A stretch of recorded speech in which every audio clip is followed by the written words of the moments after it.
మీరు భయంతో జీవిస్తున్నారా? ఒంటరిగా అనిపిస్తున్నదా? అయితే దేవుడు యెషయా 41లో మీకోసం ఒక అద్భుతమైన వాగ్దానం ఇచ్చాడు. దేవుడు ఇలా అంటున్నాడు, నేనే ఆది, నేనే అంతం. జాతులన్నింటికంటే నేను గొప్పవాడిని. ఈ ప్రపంచం మారిపోవచ్చు, కానీ దేవుని శక్తి ఎప్పటికీ మారదు.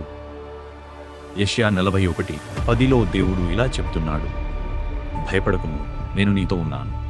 దిగులు పడకుము, నేను నీ దేవుడను. ఇది కేవలం ఒక వాక్యం కాదు, ఇది దేవుని వాగ్దానం. మీరు బలహీనంగా ఉన్నారా?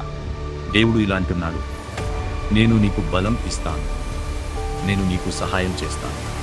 మనుషులు విడిచిపెట్టవచ్చు, కానీ దేవుడు ఎప్పుడు విడిచిపెట్టడు.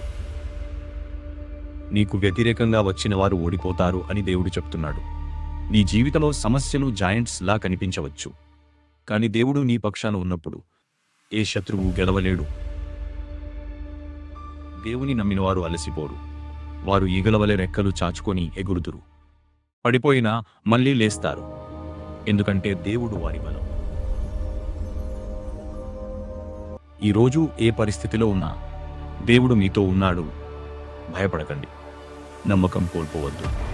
ఎందుకంటే యెషయా 41లో దేవుడు మీకు చెప్పిన మాట ఇదే, నేను నీతో ఉన్నాను.